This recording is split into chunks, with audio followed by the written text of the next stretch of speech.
Five vulnerabilities drive the White House's new effort on securing supply chains. Agencies including the Departments of Defense, Health and Human Services, Energy, and Commerce make 6 recommendations to prevent the supply chain problems the pandemic caused. Chris Yukins is co-director of the Government Procurement Law Program at the George Washington University Law School. Chris, welcome. Thanks very much for coming on the program. What's the genesis of this? What do we see as we look at these 5 vulnerabilities and the 6 recommendations the agencies make? What we see is an attempt by the Biden administration to address what were perceived during the pandemic as severe supply chain vulnerabilities, especially as those supply chains that we rely on as a federal government and as a nation, as those supply chains stretch across international borders.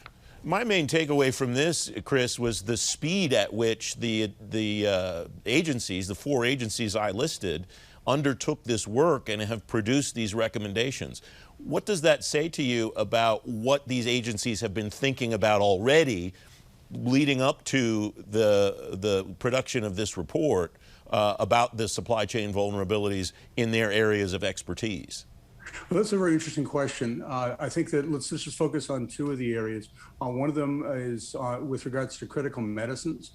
In July of last year, the Trump administration, President Trump, issued an executive order calling for both an assessment of critical medical supplies and possibly a change in the United States trade obligations regarding those critical medical supplies. With regards to the minerals, the study that was done by the Defense Department here for the Biden administration's 100-day report, with regards to those critical minerals such as rare earths that are relied upon by the Defense Department, those studies have been going on for years. So you're absolutely right. This is a long-standing effort that came together, but came together very rapidly in the 100-day report. What do you see here for the agencies involved? If the administration, if the White House turns around and says, okay, go do this, I like these recommendations, go do this, who does what inside of these 4 organizations in your view, Chris? I think it's from the Washington community standpoint, the interesting question is not only who does what, but where are there common points across these responses? I think that one of the most important areas that we'd see common action is with regards to procurement strategies that the agencies undertake. The agencies are very likely to use funds available under the Defense Production Act, both appropriated funds, and they're likely to go back to Congress to ask for additional funds to fund development of critical supplies in these 4 important areas, including the batteries, the large size batteries that will be needed for things like electric vehicles, the critical supplies, the critical minerals that are needed by the Defense Department, and then of course the critical medical supplies. So we can see that what we're likely to see is a combined matter across the Biden administration is a new focus on funded procurement for development. And then the question is what will come after that. And are the procurement strategies that would support this effort, in your view, already in place, or is this something the administration or Congress would have to create, Chris?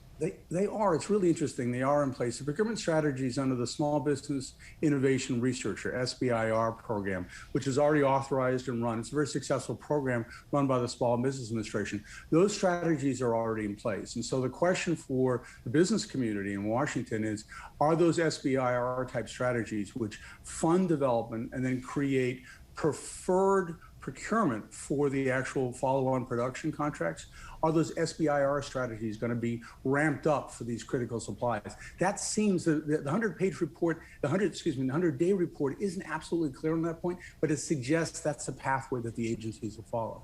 And it also suggests there's a flexibility here for the leadership in the agencies to take advantage of things that already exist.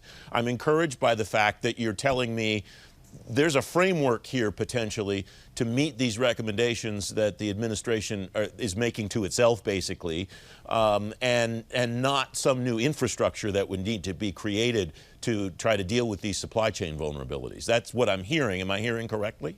That's correct. And the SBIR program has matured over the years. The initial idea was to take some of the research and development funding that normally goes to large institutions like universities, and to take that research and development funding and apply it to small businesses. And the SBIR program has now matured over the years. The SBA has a very clear set of policies. And the SBA calls the shots on this. The SBA has the authority to dictate how the SBIR program will run. In a nutshell, what happens is that small businesses will qualify for special development funding, and then they move through the phases of development finally to production and commercialization.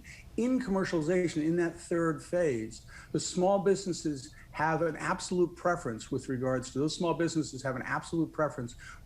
procurement, even if they've matured by that point to being a large business. They still have a preference regarding procurement, and they own the intellectual property. That's another important piece of the puzzle here, that those businesses funded through development own the intellectual property. So you're absolutely right. There is an existing framework that the agencies could exploit. They could take the relatively minor amount of funding that's normally allocated to the SBIR program and just expand it, or they could pump new funding in through the Defense Production Act. The vehicles, the mechanisms are absolutely in place. 30 seconds left, Chris, and I'll flip the script. If I'm a company, how do I use this as business intelligence?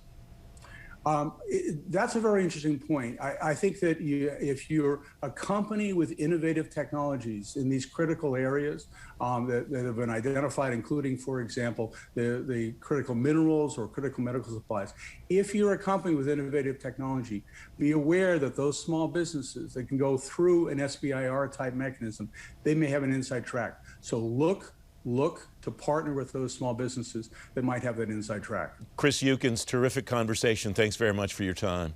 Thank you, Francis. Take care.